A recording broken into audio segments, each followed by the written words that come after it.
I just had to pause because, that dream is here.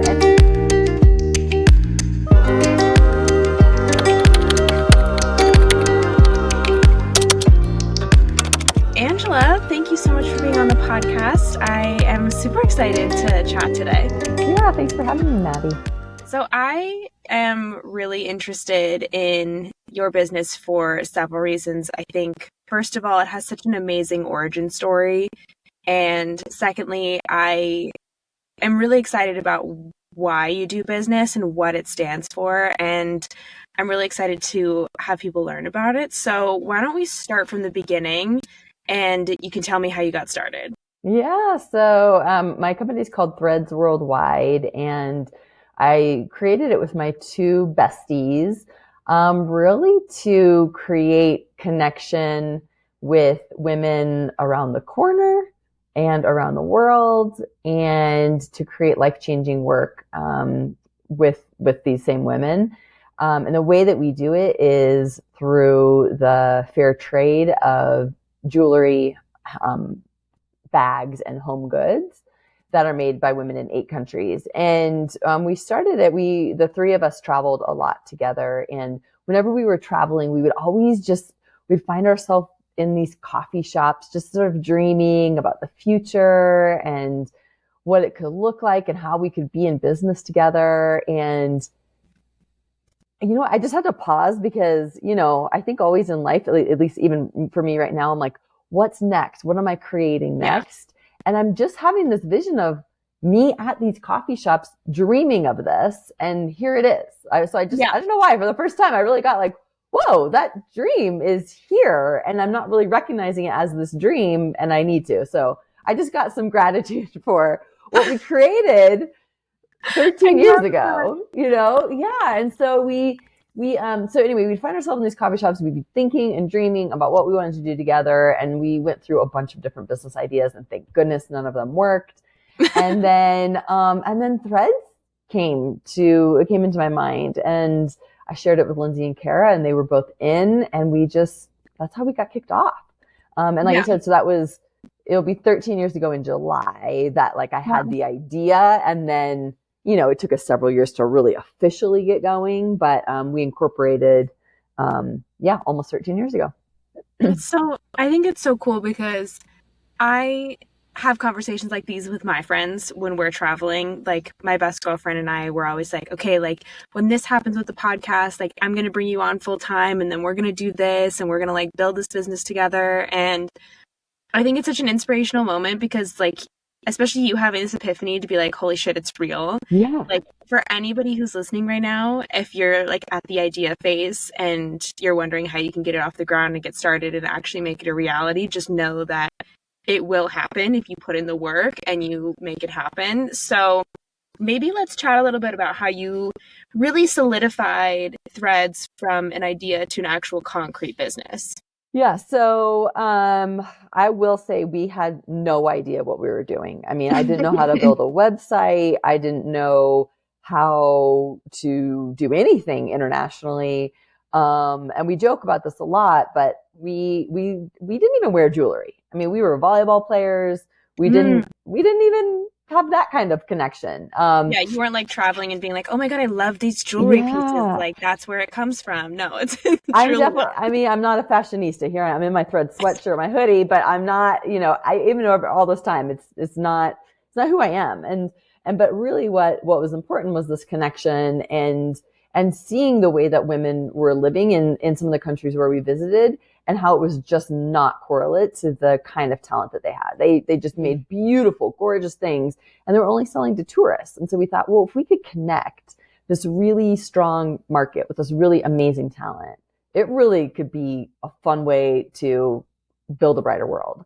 And so that's what we did. And so, I mean, from the start, I mean, I don't know if I go back in time, it's we did the incorporation and, Googling how do you, file with Colorado State. And then we went and the first place that we ever went to look at products to buy, we went out to New York, and it was a buyer show, and humongous buyer show that still happens every year.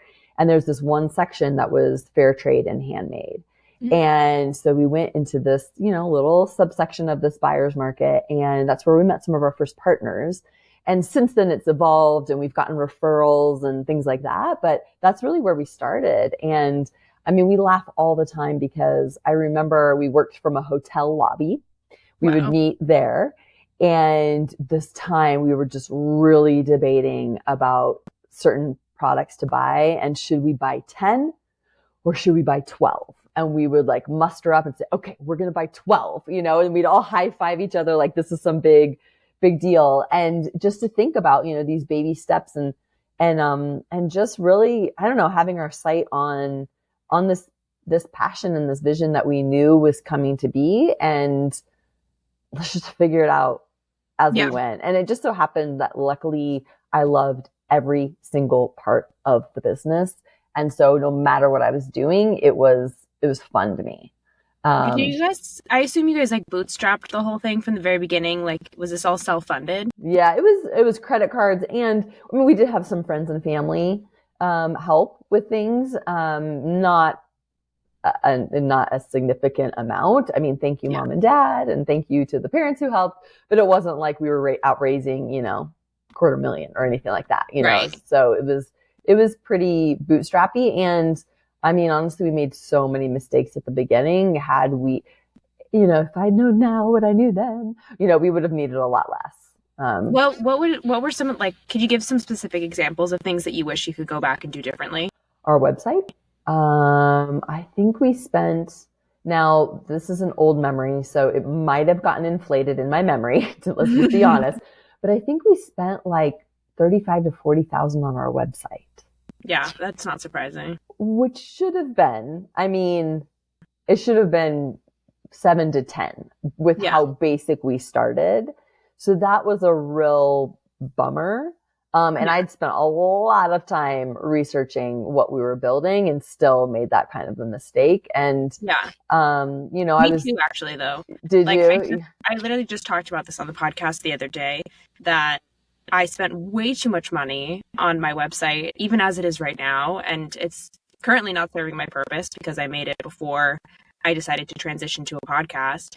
And I don't love it. And I spent so much money on it. And now I'm in the process of being like, well, I kind of got to fix it. And that's a whole other thing. And it's just, but website is weird. It's like the first thing that you start with, but it's never the way that you want it to be. And it's never perfect. I almost feel like it's a metaphor for starting your business in general. You're like, I have this great idea. And then you go to execute it first round and it's like expensive and it's not a perfect iteration. Yes. And then your intention changes, like you said. And you're like, oh, now this is not even useful to me. Yeah, you pivot and you have to figure it out again. Yeah. So once you guys got the website up and running, how did you get the word out to everyone? I mean, we just started making it up and our model is, while we do have a website, it was not an important part of our business, which was even a bigger bummer back in the day at the beginning. Now it is, honestly, post-COVID it is. But the main way that we sold up until COVID, I mean, 97% of our sales came from people at parties. So you'd say, hey, I want to do a little side gig. I want to make some extra money. I have some friends who love to get their friends together. Everybody come over. We're going to be inspired. We're going to drink wine, eat cheese, hear about the artisans, shop beautiful jewelry, and tell stories. Like, we intentionally chose a model like that because your jaws dropped. No, yeah, this is so cool. Yeah.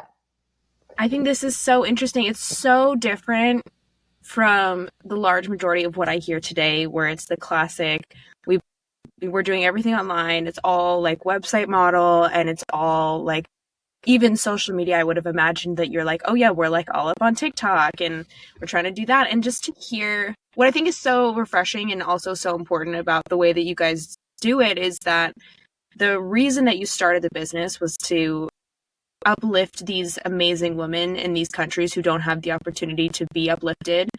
And it's all about them, from the very beginning. It's not about the jewelry. It's not about selling the product. It's about getting the word out about these incredible people. And the way that you do that is through storytelling and through community gatherings, and it's freaking genius. And I bet it works really well. And it's so much fun. And while, like you said, I'd say what you said is partly true. It's actually not all about them. I would say at the beginning it was. And what we saw pretty quickly was what women here get by being part of it. I mean, they get a community, they get a reason to be out of their house.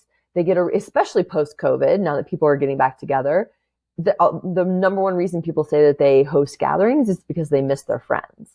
There's like all these things that they get trips, they can earn trips to travel with us. So there's so much that we learned that women here get, that it's like the mission is important, and it's what has people who wouldn't usually be interested in like a side hustle be interested, but it's not what has people stay.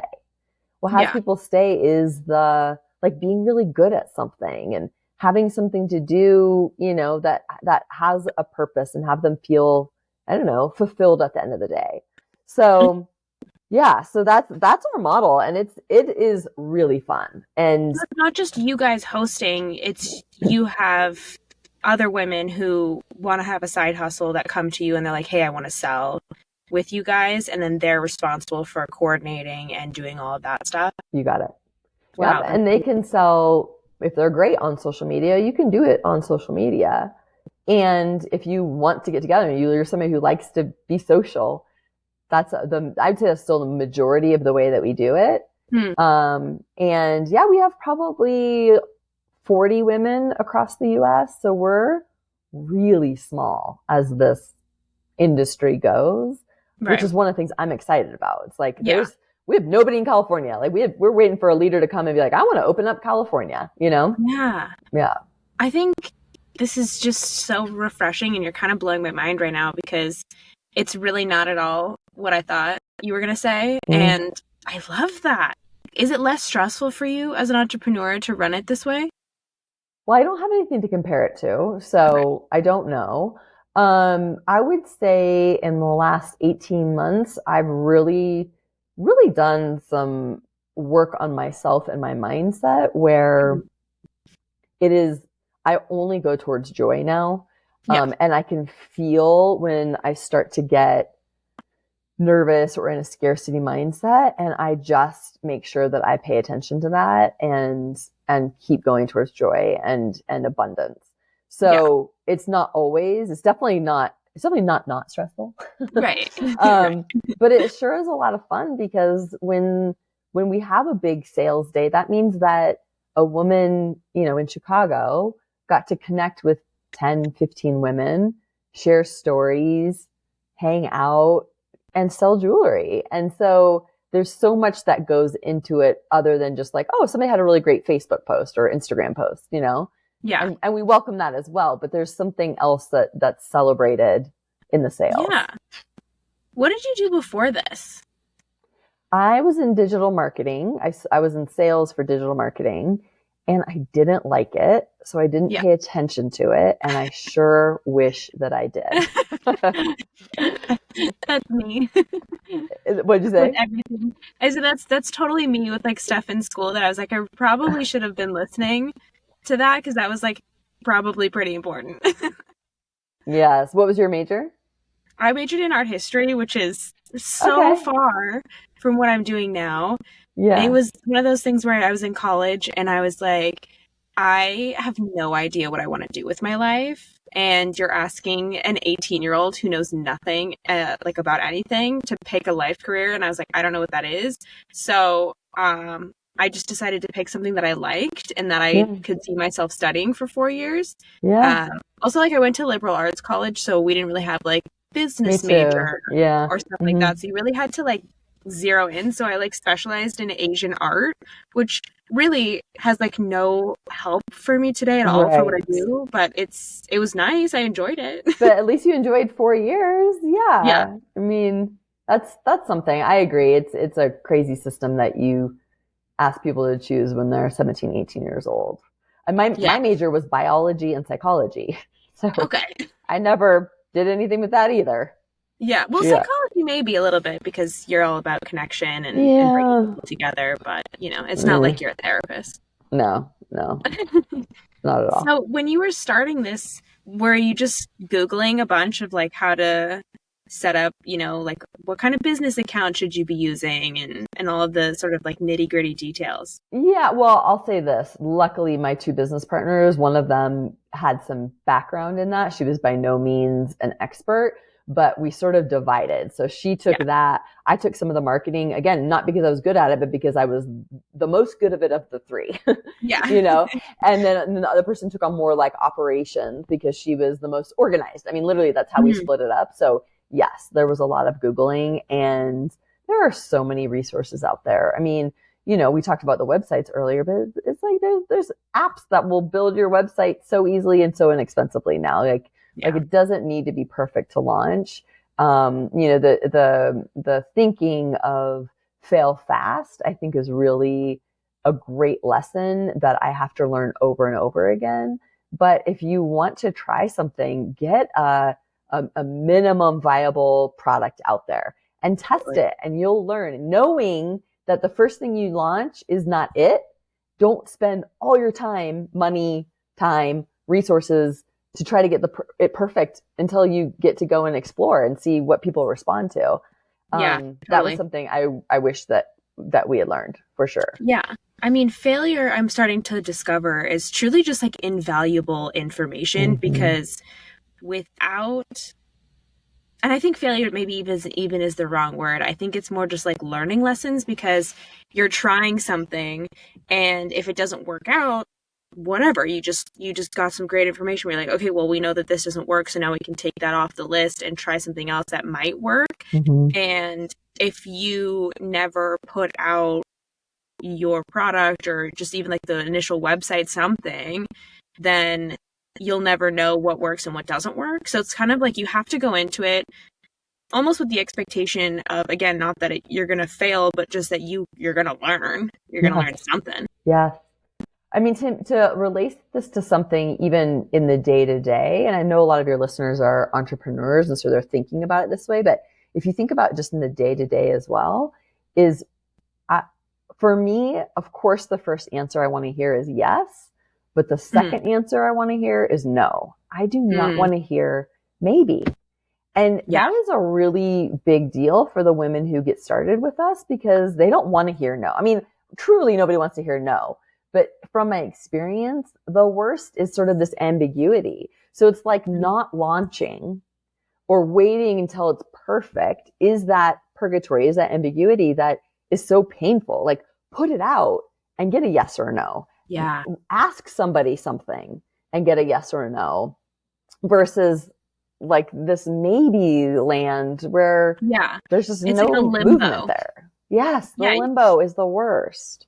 And also, I think there's like a tendency to spiral in the limbo where you're like overthinking everything. And then because you're not making a move one way or the other, it's sort of like the anxiety starts to compound because you're just, I liken it to being like you have two sides, like one foot on one end of a mountain and then like the other foot on the other. And there's like a giant crevice in the middle and Yes, you're like, "Ugh," like I don't know which way to go, and yes, like you're starting to get more anxious because the more that you think about it, the more that you start to not be able to make decisions and you're just like stuck in this negative loop of and doubt. non-decision making. Doubt. Yeah, Yes, yes, yeah, exactly.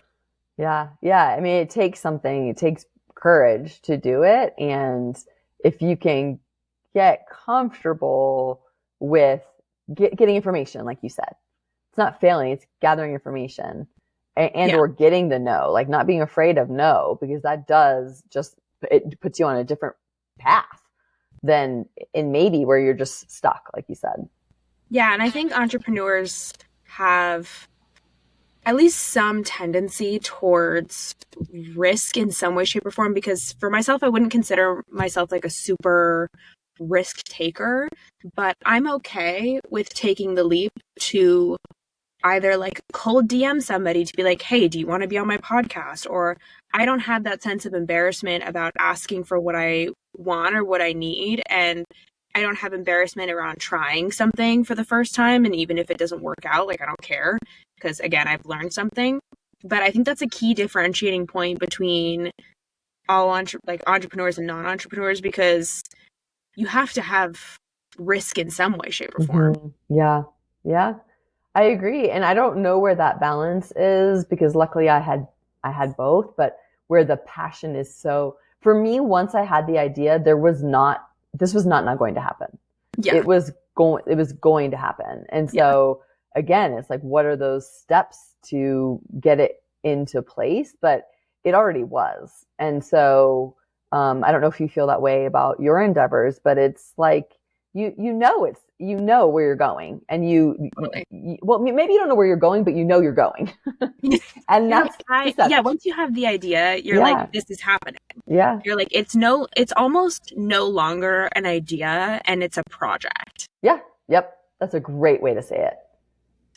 You're right. And that's a great way to frame it because as a project, it's like, okay, well, here, I'm going to do this project for X period of time and I'm going to get this kind of result. And if I don't, then this happens and or like the project didn't work. And then I try a different project. And it's not this like, I think it can become such a big deal to talk about starting a business. And it is a big deal. It's your idea, your product that you're putting out into the world. So you want people to like it and to respond. Yeah. And I don't know, there's something about it being a project. I think that just takes some of the pressure off that. I like thinking about it like that. Yeah, actually, I had never thought about it like that until you said it. And then I was like, oh yeah, You said it. So I said that you said? You gave me the thought. Okay. You put it there. I also want to chat a little bit about, I want to go back to what you said earlier about how you recently shifted your mindset to that of joy. Because I literally had this conversation with my sister-in-law the other day. She is very, very pregnant. Like, we're expecting my niece any day now. And they have a toddler. And I was talking to them and I was like, I don't do anything that's not fun to me. Like, I just don't. And as a parent, she was like, I used to be that way. And now because of her priorities being shifted, which of course makes sense, she's like, like they come first, like no matter what. Like she was like, I'd be willing to make crazy sacrifices to make sure that their life is great. And of course, I think every parent feels that way. But I'm so curious to hear from your perspective about how you maintain that balance. Between family and my business or joy? Family. Yeah, because I think like how you got that mindset where you stay focused on what your heart wants and like making sure that you're essentially honoring yourself and your feelings, even though you know that you have other people who are relying on you.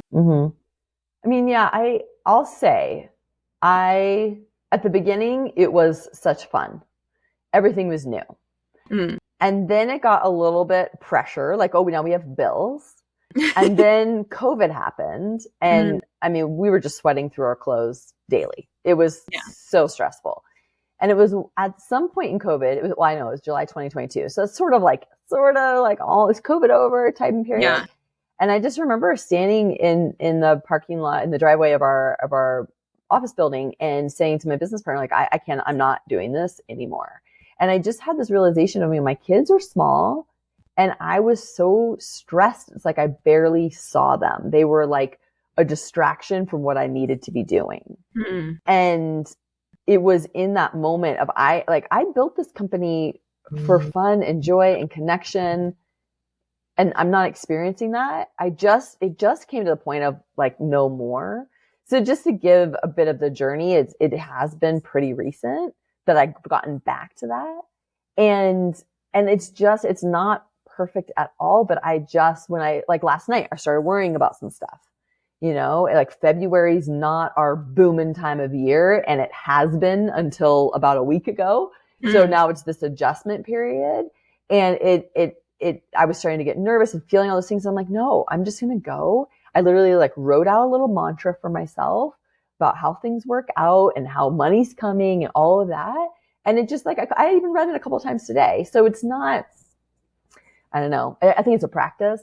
Yeah. And then with my family, I'm lucky enough to have an amazing husband who's also an entrepreneur. And so we just sort of get it. And we Yeah. talk about all of it. And like I talked with my kids tonight, I have an interview tonight for Threads, and as much as they can understand, they love Threads, and so they get it sort of. And I just plan on keep sharing with them about what cool things that we're doing, so they're really excited for me, Yeah. instead of like, where are you, mom? And Yeah. I think as moms, I don't know, but I think as moms, it's important to do that. So like share what Totally. you're excited about, especially if you ever start to feel, the guilt or the pull or something. It's like your kids want to be excited for you. Yeah, and I actually thought about this the other day. Like, I want my kids to think I'm cool. I Yeah. don't know, is that Right. weird? No, I do Like, too. like I would Yeah. want my kids to be like, wow, like mom does such cool work. Like, we're Yeah. obsessed with what she does. Yeah. And that takes sharing it. I mean, just like it Yeah. does with everybody in your life, but it takes sharing with your kids too, and like including them. They don't understand, but they understand when you're excited about something, you know? Yeah, and like they want to, I mean, I feel like inherently they love you so much Yeah. that all you have to do is just be like, I have this really cool business that I'm super excited about. And then they can be like, whoa, I love that? Yeah. Yeah. Also, so you guys, during COVID, I think this is kind of an important conversation. And this actually isn't really a topic that I've talked about on the podcast yet. But how did you guys get through COVID? Because inevitably challenges arise in the entrepreneurial ventures. And I haven't really delved deep into what it's like when you're experiencing challenges and how you work through them as a team. I mean, we started doing daily calls on Saturdays and Sundays. I mean, we didn't have anything else to do, Yeah, like I with mean, each other. yeah, with our team. We had a really big team at the time, which was I mean, I'm so grateful because they helped us build the company, and we were overstaffed. We were staffed for what we thought was coming without Mm, COVID. We were on track to double. okay. And, um, and so we just were overstaffed. Um, and so, I mean, but like, I don't even, I hate to say that because these are some of my dear friends and I'm so grateful for them. And they got us through. I mean, we would have phone calls all the time about where we're going and what we can do. And, we'd set small goals for ourselves. And we shared a lot on social media about Mm, what was happening with our business, and really also what was happening with our partners. mm, One woman, Andrea, we call the people who sell socialpreneurs. And she was like, oh, it's COVID. We're going online. I'm not doing that. I'm going to be done. And then she started to hear about the women and what it was like in India and what it was like in Guatemala. And it was a lot harder there than it was here. And that sort of reignited her flame for like, oh, they're literally waiting for us to send an order to them so they can yeah. keep making money. And so I don't even remember what question I'm answering, but that was part of it. It was just like talking and sharing Yeah. about what we were working on. And we only went down 6%. Amazing. Yeah, which was, I mean, especially thinking nobody really needed jewelry Yeah. and nobody was getting together anymore, but that's where we developed a whole section of our business that's still going, to be able to do things online. Yeah, I think it's also a testament to your creativity because every entrepreneur, while they, I think, have to represent balance, right? You have to be left and right brained. You have to have the mind to work on the operations and the business side, or you have a co-founder who handles that for you. That's really not your strong suit.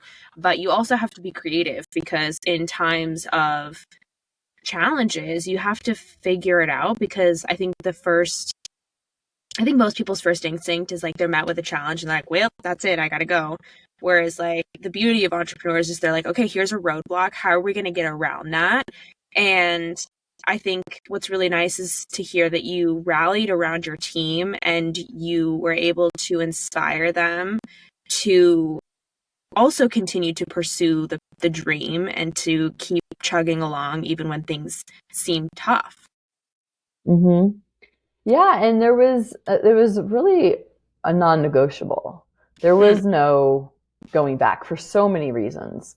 That I could not call up our partners and say, it's too hard over here. I'm just going to go cash my government check. Sorry, you don't have it. I mean, that was yeah. not happening. And it's not like the government checks were going to get me out of my other financial obligations. There was that as well of like, I have bills, you know? And another part was like the community, like people were at home with nothing to do.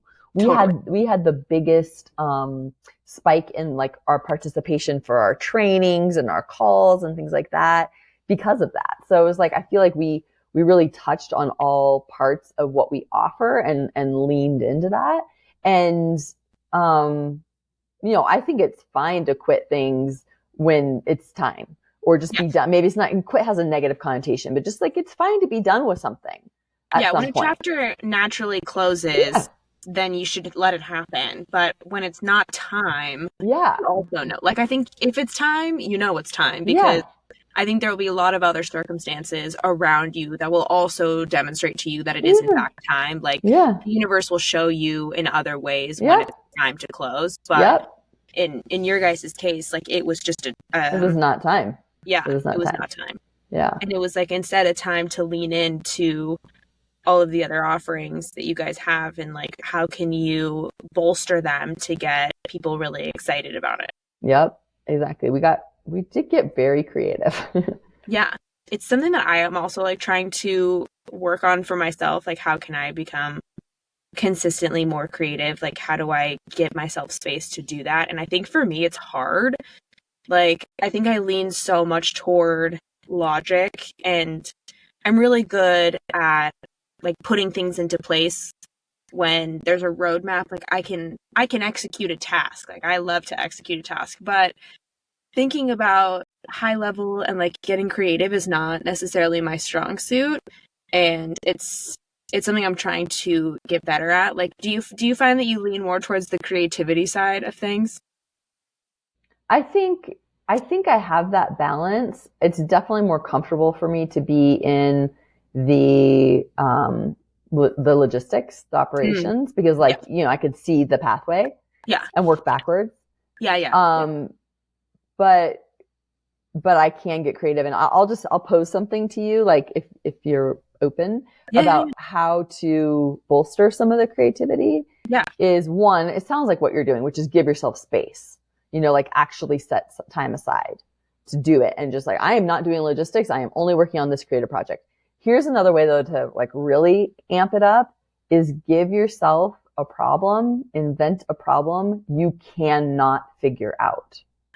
Something so big, the only way that you're going to do it is by tapping into something else, something creative, something outside yourself. And if you can't think of something big enough, go to a mentor or go to somebody and like, okay, what would you, given where I am right now, what would be a problem that the point is, you cannot solve it, and then see what comes out of it. Like pandemic. That was a pretty big one. What to do in a pandemic? What to do in the next pandemic? Yeah. But that's where what's that saying? Necessity is the mother of innovation, or something like that. I think that's it. Yeah. So you have to, if you can continue on the trajectory that you plan out perfect, like because you're smart and you're like task oriented, that's going to get you one outcome, and it's going to be a great one. But if you want to go over here, it's going to take something else. And then that's where your creative juices get going. Yeah, exactly. Because I have like a vision, right, of where I want to take this podcast eventually. And it's I can see somewhat of a logical route to get there. But I also believe in doing things very differently. Like, I'm not the kind of person that I'm not about shortcuts. I will take the long way and do it right, because I truly believe that like when you work hard and you work consistently and you put your heart into it and you do things the right way, that like the outcome will be even greater than taking shortcuts. And I think I have fun doing it because I love it, but I think strategically I have a hard time with, like, I don't know why, I just like imagine sometimes like business is a chessboard, and I want to make sure that I'm thinking like 4 moves ahead to make sure that I position myself in the right place when the right time comes. And saying all this stuff out loud, honestly, I might just be putting a lot of pressure on myself unnecessarily. I mean, I think that it's really smart and it's very strategic. It's just not that it's not going to give room for creativity. Yeah. Which, if that's what you want, it's not like, oh, well, now I'm just going to move the bishop to blah, blah, blah, or what, I'm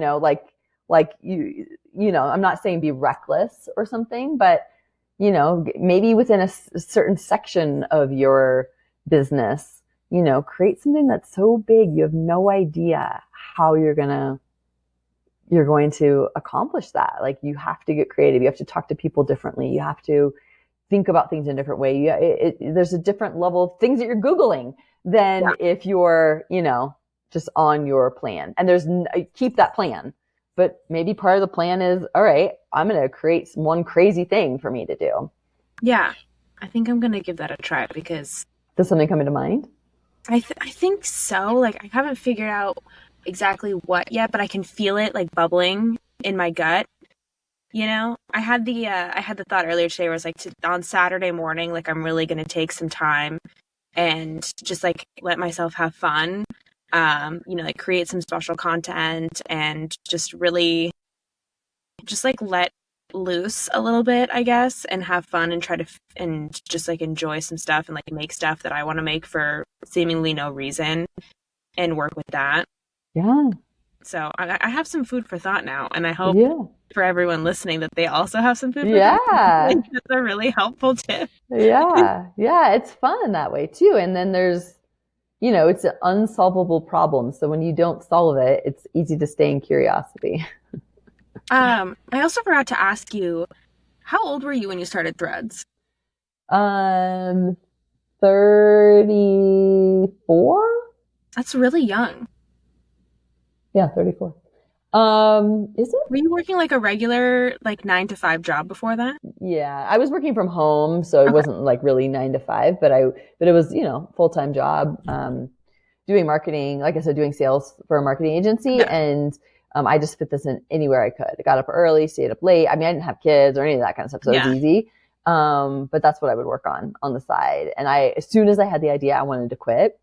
And I talked to my parents and they're like, no, don't quit. And I was like, I'm still going to quit. And then I talked to my best friends that I was starting the company with and they're like, do not quit. I was like, okay, if you guys say don't quit, I won't quit.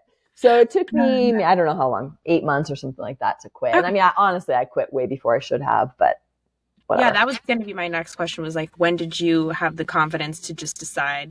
But I guess what I'm hearing is that you were in project mode and you're like, this is going to work and I'm going to do everything that I can to make it work. So really there's no point in staying at this job while I figure it out because it'll work. And it became painful. I mean, that's not a reason always to leave a job. I don't want anybody's parents getting mad, but like, I just could not anymore. And I did this exercise and I realized, and this is going to be the most basic comment ever, but I realized that the reason that I was holding myself back was because I was scared. Yeah. And it was like, again, obvious statement, but when I really got that that's the thing that's holding me back, I was again, just no, that I'm not going to be held back by fear. No. Totally. And so I gave my notice the next day. I've started, I don't know if it's like with age, but I start to realize that all the cliches are cliche for a reason. Yes. Because they're freaking true. Yeah. And like, while recognizing that fear is the thing that's going to hold you back is technically like a cliche, but I think it's an important one because so much of what people end up regretting later is a result of something that they were just simply afraid of and they like didn't want to make the jump. And I'm not going to sit here and say that I'm perfect, but like I do as much as I can to do what you said. And like, when I know that I'm just scared of something, just be like, okay, do we want to stay over here forever because we're afraid to take the leap? Or like, do we just want to rip the Band-Aid off, make the jump and like figure it out later? Yeah. Yeah. I mean, and there's, who was it? Tim Ferriss. And maybe what might not even have been his original saying, but I remember he just really would walk through what's the worst that can happen. I mean, and quite literally the worst thing that could happen. And then what's the worst from there, and the worst from there, and the worst from there. And it's like, oh, when you get down to it, a lot of the things that we're afraid of are not going to happen. Truly. And most people hopefully are hireable. So if it doesn't go well, you go back, or, there's just, again, there's creative ways to get things going now. Yeah. Without having to quit your 9 to 5 until you can afford it. I kind of did it backwards. Like, I was working freelance. I say that for you, it's fancy, but really, like, I was essentially like fun employed for like a year because I was trying to apply to jobs and it just wasn't working. And then I was like over the job search. And so I was like, well, it gave me the opportunity to be like, well, what do I really want to do with my life? And like, the answer I knew was that I didn't want to work for somebody for the rest of my life. Yep. That's just not what I'm built for. Like, I can do more and I can do better. Mm-hmm. And then I was like, well, all in, let's go. Like, let's do it. Let's start our own business. And my mom was like, I don't think you can do it. This is before you got the job that you have now? Yeah. She was like, okay. Maddie, you have no experience. Like, you have no idea what you're doing. You have no idea how to run a business. And I was like, that's true. But I was like, I'm semi-paying my bills. I am making like barely enough money to survive right now. So I'm like kind of floating. But I kept chugging along because I was like, I really want this to work. And then life just started to happen. And I'm at the age now where all my friends are getting married and we're doing destination weddings. And like, I want to be able to buy them a birthday present. So I was like, you know what? This isn't working as it is right now. And so I was like, okay, maybe I just need, what I really wanted out of a job was a situation where I could do both things, where I was like, I could go to work and I could do a job that's not a career, because I'm very like, once I get into something, I'm into it and I want to do it. So I was like, I want a job that's not a career, but something that keeps me financially stable while I can still work on this business and like grow it until the point where I feel comfortable enough to step away and be like, okay, I'm ready to take this full time. Yes. I think it's easier if you have a product or a service and you can like get it to a point where you have an MVP and you can like get it out and you can start, getting customers and things like that. But with something that like, if somebody's listening to this and they want to be like an author, or they want to be a content creator, I think it's a little bit harder to jump ship until you really have like a solid foundation and you're actually like making money, because otherwise, like, what are you to do? And it's smart the way you're doing it too. It sounds like your job is just like you go and you just do it, and then you're not stressed when you go home or have anything to take home with you. And I think that's a smart way to do it too. It's, that's how my job became, where it just was like, I got good at it and I could do it. And then I didn't think about it when I shut that laptop and opened it back up for my other company, Yeah. And it's funny because I've never had that experience before, like any other job. I've always sort of like, quote unquote, taken it home with me, where I was stressing because it was my responsibility and I was working on the business, whereas now it's so funny being on the other side and being surrounded by my coworkers who, bless them, are truly like in love with their jobs. And it's such a wonderful environment to be in because of that. But at the same time, I'm not working on the business. I am an office manager. So I literally just get to show up and I get to take care of things around here. And I have a million projects because I work at a startup. So like I am 17 different departments. Yeah. I can, to your point, it doesn't come home with me. It can stay here. And then like on the weekends, I can really dive in and think about what I want to do for the podcast and how I want to pursue it. Yeah. Yeah. Smart. Good job. Yeah. Yeah. In fact, I kind of want to maybe finish with, what is your favorite part of being a part of Threads? What do you love to do the most? If I have to pick, it's traveling with our community. So we, every year, the salespeople, the socialpreneurs, can earn a trip. And so we're going to Vietnam in April. We were in Bolivia the year before. We're just starting to earn the trip to go to Uganda. And I love that. I mean, it's going back to travel, but I get to do it with people who I love, who worked hard for this, who, it's like, I feel like without being a tour guide, I get to like go show people something new. Yeah. And it's just so fulfilling. But there's so many in the second, third, fourth, fifth place that I just love everything about our business. Like maybe it was even today, I was like working on a podcast thing, talking with somebody about planning our Vietnam trip and working on some design stuff.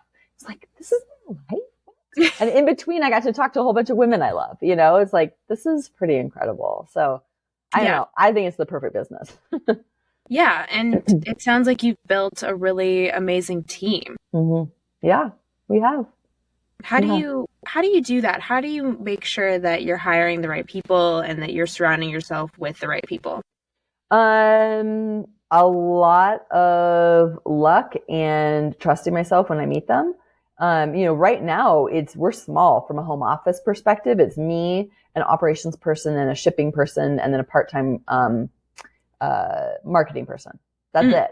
All the salespeople, they're independent. So we're doing trainings and things like that. And literally anybody who wants to give it a shot can come and learn business through our company. Low startup, like not even a startup cost. They're basically buying their samples at a discount. And then they get to go and sell it and be trained and learn public speaking and learn customer service and learn social media and learn, I don't know, how to craft emails and things like that. Like that's all that comes with it. And I love that part. And I love too that really anybody who wants to give it a shot can. I really love that you guys are truly, at the end of the day, a platform that supports women, like period.